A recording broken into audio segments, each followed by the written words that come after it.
Why, when you were in the United States last week, did you not publicly condemn the United States in front of the world for giving the weapons to Israel to commit these genocidal atrocities? Why don't you now tell them that the US military are not welcome in Shannon Airport while they are arming a genocide to commit these atrocities? Taoiseach, the images of people burning alive at Alaska Hospital and in a tent camp beside that hospital are possibly the most horrific, stomach-churning, terrifying images of this horrific year of genocide by Israel against the people of Gaza. I suspect those images will probably be the lasting image in people's minds of the utter horror that Israel is inflicting on the people of Gaza, burning people alive in hospitals, in ICU beds, in tents, innocent people, like Shaban al-Dalou, like a falafel seller, a janitor, burning them alive. This same regime on Sunday killed 22 people in a school in Al-Nasurat, 22 and 80 injured in a school, repeatedly bombing a school. Over the weekend, there's evidence that Israel has been using white phosphorus, chemical weapons, in an area where innocent Lebanese people live and where the UN peacekeepers are present. They have threatened Irish troops. They have attacked UN bases. There's simply no atrocity Israel isn't willing to commit, and we're seeing this in front of our eyes. Now, the thing is, Taoiseach, that most likely the white phosphorus, the bombs that burn people alive in Gaza, the weapons that are being deployed to murder people in Gaza and now in Lebanon came from the United States. And some of them, and very possibly some of those that were used in these horrific atrocities and to commit this genocide, went through Irish airspace. And yet your government has done nothing to stop that. The Ditch reports that over the weekend, since the Israeli army pointed their tanks at our troops, 2 more flights have gone through Irish airspace carrying munitions to Israel to carry out their genocidal atrocities against the people of Gaza, and still you let it happen and do nothing about it. There were thousands of people, I was one of them, in Shannon Airport at the weekend, saying, why don't you stop this?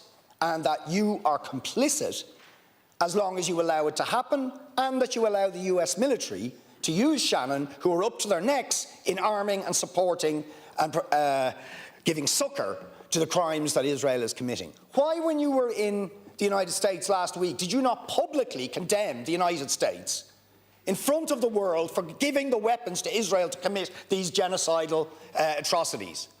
Why don't you now tell them that the US military are not welcome in Shannon Airport while they are arming a genocide to commit these atrocities? What are you going to do to stop munitions going to commit these atrocities and these massacres and these crimes go through Irish airspace? What are you going to do to stop the Irish Bank facilitating the sale of Israeli war bonds to finance the genocidal massacre that is being committed? You're speaking out of both sides of your mouth unless you do something on those issues, Taoiseach. Taoiseach, please. If we could measure empathy and compassion in decibels, I wouldn't win, and you'd win. But the reality is you don't have a monopoly in terms of your concern for the people of Palestine. You certainly don't have a monopoly in terms of your concern for our peacekeeping troops. Something I'm updated on several times a day. We're in constant contact with our peacekeepers, and keeping them safe is the #1 priority of this government, the #1 priority of the United Nations, and we work on it on a round-the-clock basis. Can I just make one point more broadly in relation, not in relation to anything Deputy Boy Barrett said specifically, but in relation to the broader issue of being able to differentiate between the people of Israel and the policies pursued by the government of Netanyahu and many people who live in this country, people of the Jewish faith as well. I just think at a time of heightened concern, including from government condemnation of the actions of the Israeli government. I just do want to differentiate very clearly and let those people know that I can differentiate very clearly between the people of Israel and between the actions of the Netanyahu and the Netanyahu government. This is a government that's acting, Deputy Boy Barrett. By any fair measure, it's acting. And I find it so peculiar that it's only when I engage with you that you suggest inaction. When I sit down with the Palestinian president, he thanks me for the actions we're taking on behalf of the Irish people. When I sit down with the Palestinian Prime Minister, he thanks me for the actions he's taking. When I spoke with the Prime Minister... Sorry, but I'm answering the charge. I'm answering the charge that you put on a constant basis. The charge that you put, shout, shout, shout and roar. While you're shouting and roaring... while you're shouting and roaring, we're acting. We're acting. And the President of Palestine knows it. The Ambassador, now the cacophony. Will you let the Taoiseach respond? Thank you. He won't respond. He's answering everything but the question. No, I'll answer the questions exactly, but I'll answer them as I see fit. There was nobody over here shouting while you were speaking. So please, little courtesy. I'm not going to count, Corla, accept the charge that this government is not taking action in relation to calling out breaches of international law, standing up for human rights, supporting the people of Palestine, recognising the state of Palestine and supporting our peacekeepers. And quite frankly, I find it stomach-churning to hear you suggest that we don't do that, because that's absolutely what we do, and we're taking more actions. And I made very clear in the constructive contribution from Deputy Batchik, the steps that we now intend to take in working with the opposition to see if we can do more in relation to trade on the occupied territories. In relation to the issue regarding munitions, also, by the way, you also seem to have this view as to what I did and didn't say in the United States. I mean, I didn't look left and right, but I didn't see you beside me. I spoke to the President of the United States for about 58 minutes. I know exactly what I spoke to the President of the United States about. The President of the United States knows exactly what Ireland views in relation to this. All levers at all disposals should be used, and all countries should not provide weapons to Israel. Okay? Deputy, please. Weapons to Israel. You voted in this House to try and stop me going to even have a conversation with Did you ask him to stop sending weapons? They voted. Did you ask him to stop sending weapons? Did you ask him to stop sending weapons? Answer the question, which you've been dodging from the media. Deputy. I'd love to answer it. I'd love to answer it. Sorry. Apologies. No role in asking any questions.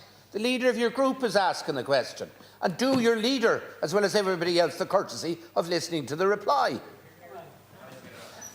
The answer is very clear.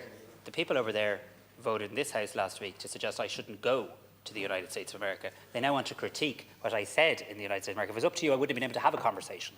I made the point to President Biden that I make in public and private, all countries should use all levers to bring about a ceasefire, and that includes the issue of weapons. I made that very clear. In relation to munitions, we're very clear as to what can and can't happen over Irish airspace, and it's expressly prohibited for civilian aircraft to carry munitions of war in Irish sovereign territory without being granted exemptions to do so by the Minister for Transport, and no such exemptions have been granted. Thank you. Deputy Boyd Barrett. Last November, we brought a motion in here calling on you to instigate action for genocide against Israel. You voted against it. In October of last year, we brought a motion in here asking you to put in sanctions on Israel as they commenced that genocide. You voted against it. Before any of this started, we asked you to publicly support the demands of Amnesty International in calling for targeted sanctions against Israel for illegal occupation and apartheid. You refused to do it.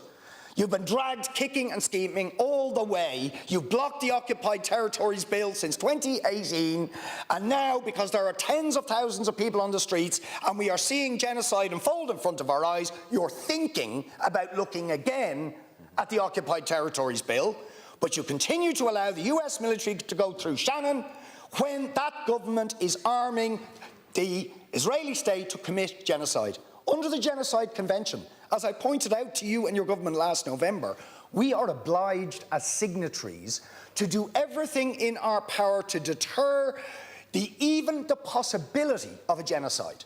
You haven't done anything to try and deter the possibility. That was why the Genocide Convention was developed after the Holocaust. And we have done nothing to discharge our obligations to actually deter the prevention of a genocide when weapons going through Irish airspace to commit that genocide are going through our airspace, and a military machine is using our airport that is up to its neck in Israel's genocidal crimes. When are you going to do something about any of these things? And when are you going to stop distorting the record of this government? And I know what you do. You'll put up the little clip and you'll cut it and you'll show how you shouted at the Taoiseach and said we're doing nothing for the people of Palestine. You never put up clips, do you not? What I say to the people watching those clips, is know this. This country is leading at a European level in terms of standing up for Palestine, standing up for international law, standing up for human rights. This is a country that is now going to take further action in relation to it. And you know what, I think there's a little bit of you that's nearly frustrated and upset that we've offered to constructively work with the opposition in relation to how we move this forward. Because it's not for you, you're not the international court. The international law-based system doesn't work with you standing up saying this is the way it is. What we do is we follow the advisory opinions of the ICJ. And when the ICJ gave an advisory opinion in July, the three leaders of this coalition said, well, what does that mean in relation to the context of what this Parliament, this law can do? We sought updated legal advice and now we're proceeding on that basis. This issue, you seek to divide on every single issue. We are as outraged. We seek action. We are as outraged in relation to human rights breaches in international law. But we also condemn all people who breach international law, and you still refuse to condemn Iran, and you don't believe that Israel has a right to live in peace and security. Thank you, Taoiseach.